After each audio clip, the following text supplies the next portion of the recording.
안녕하십니까?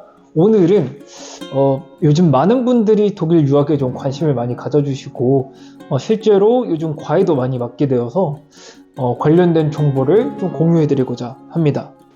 네, 지난번 영상에서도 제가 설명을 몇 번 드렸었는데 그때는 조금 어두운 느낌의 이제 영상을 좀 많이 만든 것 같아서 이번에 제 경험을 좀 토대로 한 이야기를 좀 들려드리겠습니다. 그래서 독일에 가게 된 이유와 이제 독일을 가던 과정이나 이제 처음 갔을 때의 느낌, 그리고 독일어 공부는 어떻게 했는지, 그리고 왜 플로리스트가 되었는지까지 한번 오늘 설명을 해드리겠습니다. 지금 보시죠.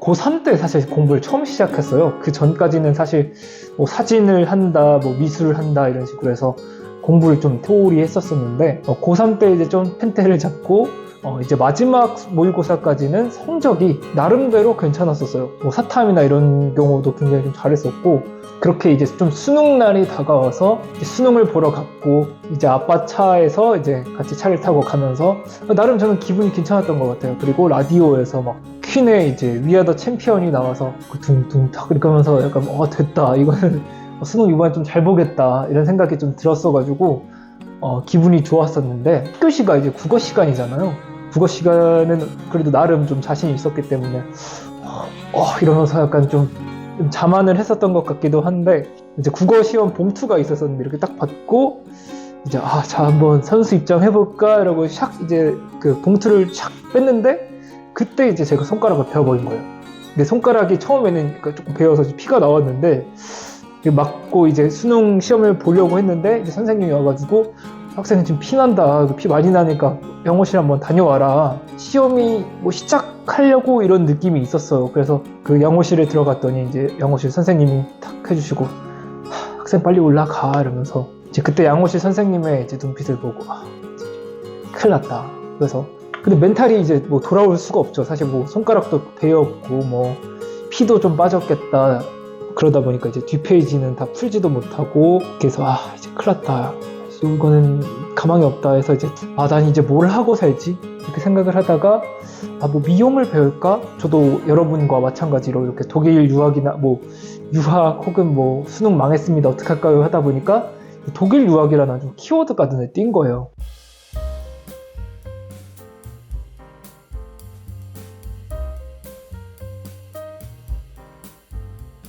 독일 학교가 무료네? 이렇게 하다가 한번 가볼까? 하다고 이제 부모님한테 말씀드렸더니 그래 한번 가봐 이렇게 해가지고 독일 유학을 준비하게 됐는데, 그게 이제 한두 달 정도 되고 이제 제가 갔으니까 데어디다스 이런 거 좀 공부하고 하다 보니까 어느새 제가 이제 비행기 표를 예매하게 되었고, 그래서 저는 이제 부모님이나 할머니도 그때 같이 가주셨었는데, 한 분쯤은 이제 준혁아 그래도 한번 다시 생각해봐라, 혼자 생활하면 얼마나 힘들겠니 이러면은, 그러면 어머니 괜찮습니다, 아버지 괜찮습니다 이렇게라도 좀 하려고 했는데, 그냥 잘 갔다 와 이러길래 나 가 이러면서 그냥 이렇게 공항으로 이제 들어가게 돼버렸죠. 독일에 가야겠다고 마음 먹자마자 이제 2달 정도 만에 이렇게 된 것 같아요. 사실 제 인생에서 약간 선택의 순간은 진짜 항상 좀 빠르게 했었고, 그래서 항상 비행기 표 이렇게 예매할 때는 또 하나 또 에피소드가 있는데,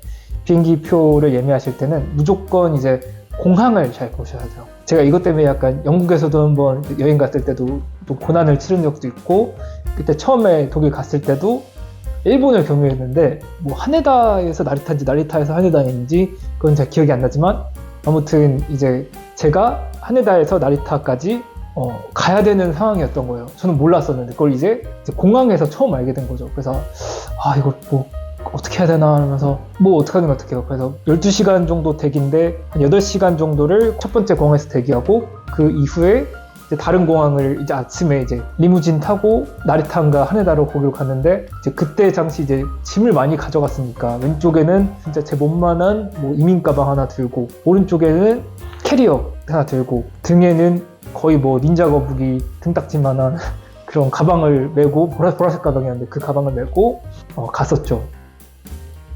사실 근데 이거는 큰 짐을 있잖아요. 미리 보내는 게 나아요. 배든 뭐든 이렇게 해서 내가 살게 될 집으로 미리 보내놔야 그때 갈 때 좀 고생을 안 하는 것 같아요. 편하게 가야 돼요, 갈 때는. 아무튼 그렇게 해서 이제 처음으로 이제 독일 함부르크에 이제 도착을 하게 되었죠.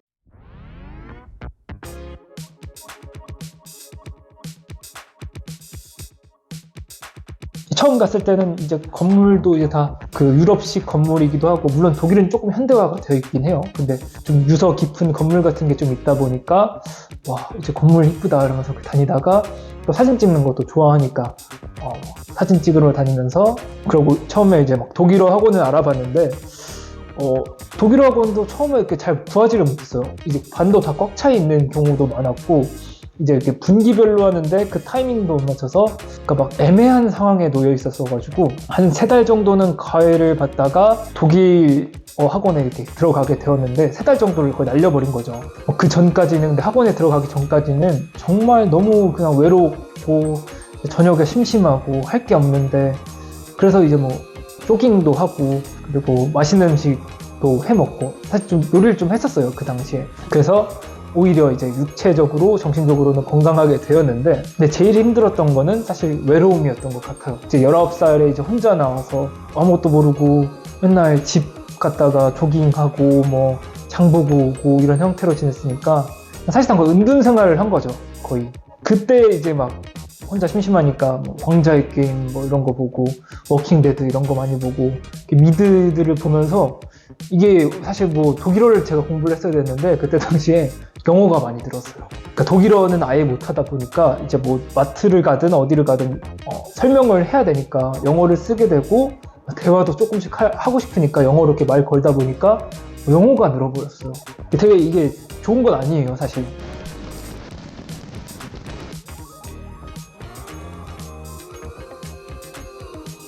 그 독일어 공부를 좀 어떻게 이렇게 빨리 늘게 되었나 이렇게 좀 생각을 해보면, 처음에는 이제 독일에 살다 보니까 아까 설명했듯이 대화를 막 걸었어요, 사람들한테. 미친놈처럼. 아, 미친놈은 아니죠. 아무튼 좋은 건데, 그래서 살다 보니까 늘은 게 약간 좀 철면피, 뭐랄까 좀 좋게 말하면 사람이 좀 용감해졌고, 나쁘게 말하면 사람이 좀 뻔뻔해졌어요.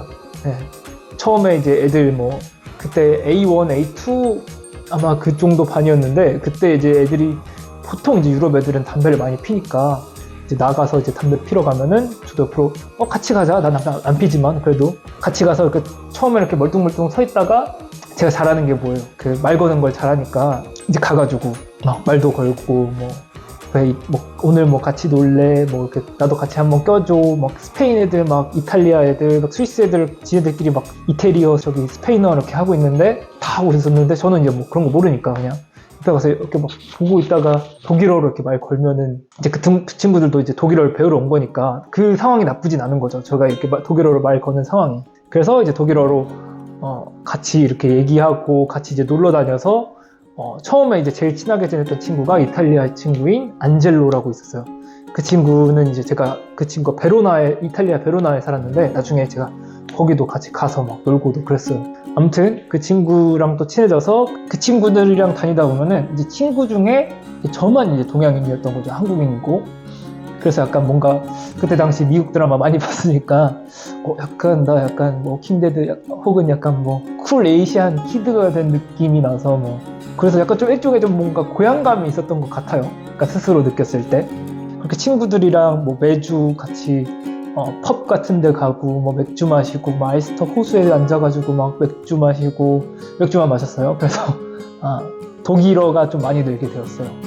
그러니까 그 순간이 사실 막 페인트볼도 하고 뭐 같이 놀러 다니고 여행 다니고 했었던 약간 순간들이 기억에 남는, 뭐 유학 생활을 한다면, 그러니까 뭐 독일어 공부하고 내가 원하는 걸 이루는 것도 좋지만, 이런 경험은 사실 돈 주고 못 사는 거거든요. 그래서 이런 기억이 이제 뭐 제가 가장 기억에 남는 순간 중에 하나였던 것 같습니다.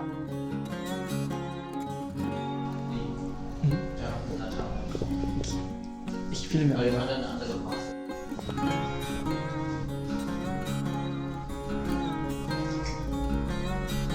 사실 제가 왜 플로리스트가 되었는가, 이거는 좀 많이 궁금해 하시더라고요. 헨젤쌤은 왜 이제 그 플로리스트를 하게 되셨어요? 뭐 다른 직업도 많았을 텐데. 그러니까 사실 저도 뭐 플로리스트가 된 거는 진짜 우연인 것 같아요. 그러니까 원래는 이제 제가 영화나 뭐 사진, 혹은 이제 독일이니까 그러니까 메카닉 쪽을 좀 준비하고 싶었었는데 제가 사는 집 옆에 작은 꽃집 같은 게 있었어요.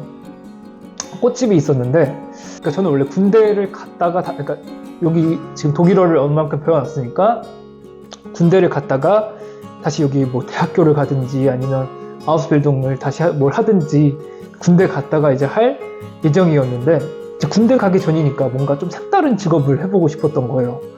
그래서 뭘 하지 하다가 옆에 이제 꽃집이 있으니까 그냥 들어가서 혹시 저도 뭐 플로리스트 혹은 뭐 꽃 관련해서 일을 하고 싶은데 어떻게 하면 이제 뭐 플로리스트가 될 수 있냐 뭐 이런 식으로 질문을 했어요. 그때 당시 제가 B1 정도의 이제 독일어 그 시험을 통과했었고, 근데 독일어를 워낙 많이 쓰다 보니까, 그러니까 웬만한 이제 언어는 이제 독일어로 가능한 수준이었어요.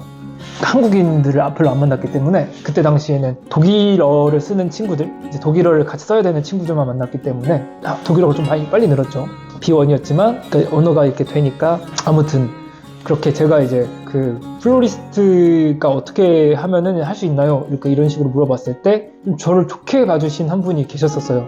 그래서 그분이 저한테 이제 플로리스트 책도 주고 하는 방법을 좀 자세히 좀 설명을 해주는데요. 아우스빌딩을 어떻게 들어가는가, 어떻게 지원을 해야 되는가, 뭐 어느 꽃집이 좋은가부터 이렇게 다 얘기를 해줘서 그런 식으로 한 10군데 정도 지원을 했었는데 면접은 한 3, 4개 정도 가고 독일어는 거의 B2 정도는 돼야 이제 사실 독일어 그 아우스빌딩에 들어갈 수가 있거든요. 근데 저는 B1 정도였는데 그래도 이 친구가 독일어도 좀 하고 또 한국인 또 동양인 애고 그리고 또 남자애다 보니까 좀 신기한 거죠, 제가. 그래서 그분들이 이제 저를 그 중에 이제 페타 프랑켄이라는 제 사장님이 있었는데 그분이 처음에 이제 저를 받아주셔서 거기서 한 1년 정도 근무를 하게 됐습니다.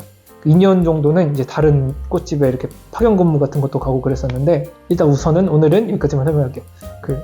그 꽃집에 이제 처음에 들어가서 이제 플로리스트 3년 과정을 들어갈 수 있었고 근데 이 직업이 사실 근데 저는 생각을 했을 때 내가 늙어서도 할 수 있는 직업인 것 같다라는 생각이 들어서 적성에도 맞았었고 해서 이제 플로리스트 일을 계속 한번 해봐야겠다 이렇게 좀 생각을 계속 했었던 것 같아요. 1년 정도는 한번 실험 정도로 해보려고 했는데 계속 하다 보니까 포기하기도 아깝고 그냥 하는 게 좋을 것 같기도 하고 해서 이제 거기 이제 플로리스트를 하게 되어서 이제 졸업까지 할 수 있었죠.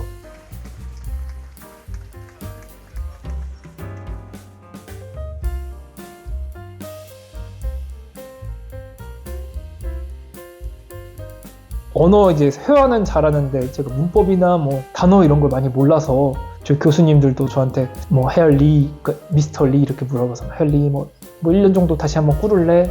1년 다시 하면은 너 잘할 수 있을 것 같은데 했는데 그때 당시 좀 위기감 같은 게 있어서 계속 하겠습니다 이런 식으로 해서 남았었던 것 같아요. 그래서 사실 제가 졸업할 때도 제 동기들이 너는 너가 졸업을 할 수 있을지 몰랐다 이런 식으로도 많이 얘기하고 넌 진짜 대단하다. 넌 독일어 그때 진짜 하나도 못했는데 어떻게 했냐 그러면서 왜냐면 독일어 쓰는 현지인들도 필기 시험에서 한 2-3명 정도 떨어졌었거든요.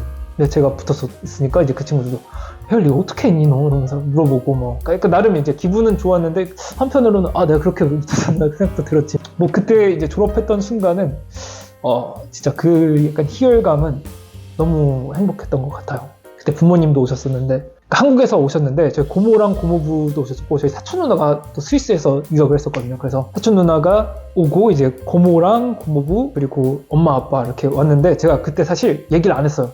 졸업식 날 이제 내가 합격인지 불합격인지 발표가 되는 거거든요. 아우스빌딩이. 그래서 제가 실제로 졸업을 할 수 있을지는 몰랐던 부모님은 몰랐던 상황인데 이제 제가 그때 당시 막 피골이 상접해 있어가지고 그러니까 막 얼굴도 시꺼멓고 막 얘가 약간 말라 있으니까 막 너 왜 이렇게 그렇게 돼 있으냐. 사실 여기 내가 여기서 오늘 떨어질 수도 있다. 떨어지면은 6개월 정도 다시 해야 된다. 그래서 그때부터 이제 엄마 아빠가 이제 표정이 이제 심각해진 거죠.